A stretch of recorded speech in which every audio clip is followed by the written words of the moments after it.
The Eternal Chronicles of Lirael. Chapter 4. Whispers in the Void.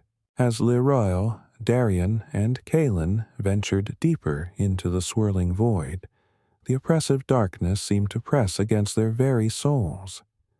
The faint whispers grew louder, weaving unsettling truths and lies into their ears. Lirael. A voice hissed from the shadows, startling her. "You don't belong here. Leave, or be consumed." She shook her head, gripping the shard in her pocket. The warmth it emanated gave her some comfort against the chill of the void. "Ignore it. It's just trying to mess with us." Darian nodded, his bow at the ready. "The void thrives on fear. Stay focused." Kaelin patted ahead, his glowing form like a beacon. "Easier said than done. The void is ancient magic, meant to unravel even the strongest minds. Stick close to me." The path twisted and turned, each step a trial. The ground beneath them shifted, sometimes solid and other times like stepping into a cold, viscous liquid.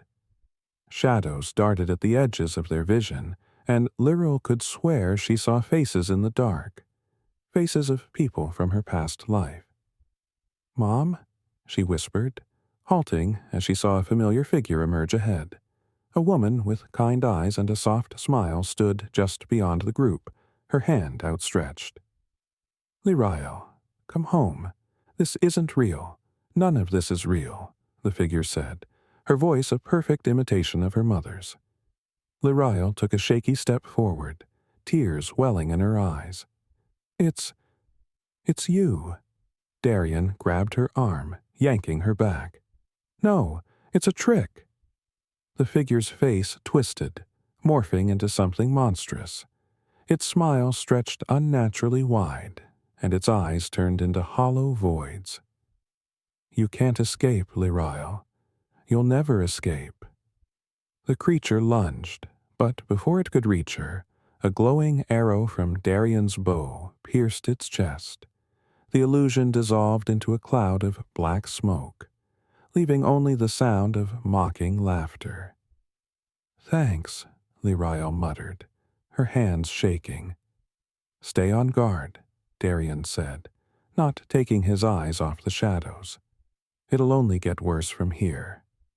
The group pressed on, finally reaching a clearing where the whispers grew deafening.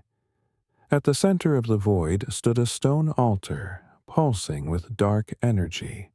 Around it floated several orbs of light, each containing a trapped figure. Lirael gasped as she recognized one of them, a young woman with the same sharp features as Darian. "Celine," Darian breathed, his voice filled with emotion. "She's alive," Lirael said, relief flooding her. "We can still save her." Kaelin's ears flattened. "Not so fast. Look." From the shadows emerged a towering figure cloaked in darkness, its form flickering as if it wasn't entirely solid. Its glowing red eyes fixed on them, and a deep, guttural voice filled the void. "You dare to trespass in my domain." The figure stepped forward, its presence sending waves of dread through the group. A sword of pure blackness materialized in its hand, the blade humming with energy that seemed to devour the light. Darian raised his bow, his expression hardening. "You're the one taking the people of Erendor. Let them go." The creature laughed, a sound like grinding stone. "They are mine now, and soon you will be too." The battle began with terrifying speed. The creature moved like a shadow, striking with its blade faster than the eye could follow. Darian loosed arrow after arrow, but the dark energy surrounding the figure deflected them effortlessly. "Lirael!" Kaelin shouted, dodging a slash from the creature's sword. "The shard! Use it!" Lirael clutched the shard, its warmth flaring as she concentrated. She felt the same energy she had summoned against the golem, but stronger now, more responsive. Raising her hands, she sent a burst of light toward the figure. It shrieked, recoiling, as the light burned through its shadowy form. "It's working!" Lirael cried. "Keep going," Darian shouted, knocking another arrow. The creature snarled, slamming its sword into the ground. A wave of darkness erupted from the impact, knocking them all back. Lirael hit the ground hard, her vision swimming. When she looked up, the figure loomed over her, its blade raised to strike. "Not today," she yelled, summoning every ounce of energy she could. The shard in her hand blazed like a miniature sun, and a beam of pure light shot out, piercing the creature's chest. The figure let out an unearthly scream as cracks of light spread across its body. It exploded in a burst of energy, and the void began to collapse around them. The orbs of light released their prisoners, and Darian rushed to Celine's side. She stirred, her eyes fluttering open. "Darian," she murmured, her voice weak.